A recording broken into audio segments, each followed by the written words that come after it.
My name is Glen Durrant and he's my masterclass on the grip. So, many ways I believe that you're actually born with a really good grip.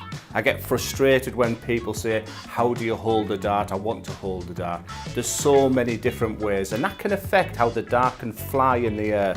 And let's look at Nathan Aspinall first of all. Steve Beaton even, they have that unique way of throwing where they're actually just holding the stem of the dart only. So they'll bring the dart back as normal, but just using this. Then you get many people, and very much like myself, who held every single finger on the dart. I always felt like I had the real comfort of when throwing a dart, with every dart on the angle of the dart. I was in total control of the throw on the point of release. Now, the point comes into it as well these days. Modern technology has changed so much. And on many darts now, they even have the grip, so people are actually holding the grip. And that's when you'll see people understack the dart.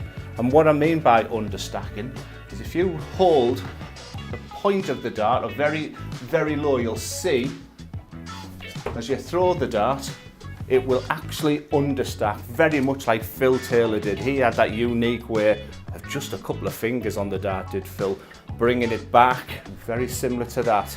So it was very important that they got the grip correctly. Again, the standard one, Eric Bristow, very famous, with the finger up in the air there. But I'm a big believer, how you pick up a pen is how you would grip a dart. I think it's really important not to try and grip a dart like Nathan Aspinall, not to pick up a dart like Steve Beaton, that you need to do it. But people get inconsistencies. Many sort of people who come to see me regarding darts, they'll get the inconsistency of the throw because they don't have a good grip. They can walk in like this, or when they throw, they'll move the fingers off at times like that. So again, without the fear of repeating myself, some people are just born with a fantastic grip. So there's no right or wrong. If someone told me that the greatest of all time would be very much with the two fingers like Phil Taylor, who understacked the dart, he's absolutely transformed the game. Whereas someone like Luke Littler right now, you know, his game's got that beautiful grip, but his points, enormous. It's as if the dart are just going in, but he has this incredible backswing on the throw, that beautiful release. And when you're gripping a dart, it's very important to just feather it. When you're tight and when you're taut and you're gripping onto the dart, that's when that 7'9" 3/4 throw can feel so much longer. So it's really important just to try and feather the grip of the dart. But gripping is so important.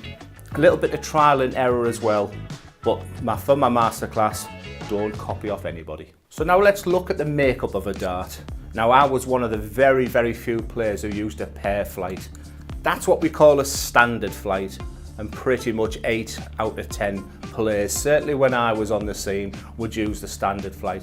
Technology in darts has just changed absolutely everything, which then takes me on to the stem. I mean, look at the best player in the world right now, Luke Humphries. I mean, his dart is like a javelin. It's very long, the stem. Where, you know, some players, they just throw with a barrel only. And I'm not going to harp on too much about the barrel because there's just so much technology out there. Fat barrel, thin barrel, long point, grippy stem. I mean, there's so much out there that even dart manufacturers now are offering a service where you go and trial by throwing the darts because there's just so much out there and offer. It's really what suits you. The knurl dart is really important now, so you're knowing that you're holding the point of the dart in the same place every time. That's really important. And don't get me started on the points. Like I said, the most talked about player in the world right now, Luke Littler, his points are so long. You know, when I first started, all the way back in the history lessons, you know, the points were just, everybody had the same, and you could barely see the dart when it landed in. So the difference with these longer points is the way the dart flies in the air, the trajectory of the dart. But also, if you've got a long point, when it lands in the dart, you can still see the treble 20 gleaming. Again, the old-fashioned dart, when you threw in, the barrel was sticking in that treble 20. It was then very difficult to get another couple of darts in there. That's why some of the averages from the 80s and 90s, you've got to be admired. And again, the size of the boards, everything sort of changes you're going on now. So I'm not one for people changing darts. I'm a big believer it's how you throw a dart, and going out and buying a new Phil Taylor dart's not going to make you a better player. But I think these days it's really important to find out what style suits you. What style, remember the bit about the grip? So, you know, if you had the torpedo style, that might really suit the way you grip, or the straight dart, where that might suit yours, the grippy dart. I mean, going back to Terry Jenkins, he had 0 grip on his dart. So there's just so much out there for people, and that will make a difference on how the dart will fly in the air. And what I would recommend you do is, there's so much now on playing online darts, is have a few games with a few different sets of darts. But remember, you can pick up a set of darts, it's a bit like having a bit of sugar. Sometimes it can be a short hit rush.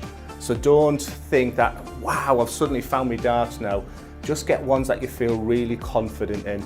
But apart from Peter Wright, what I would recommend you do is, if you get a set of darts, keep them and work on your grip, work on that stem, work on the flight, work on the point, and then stick to the dart. And that is my masterclass on tungsten.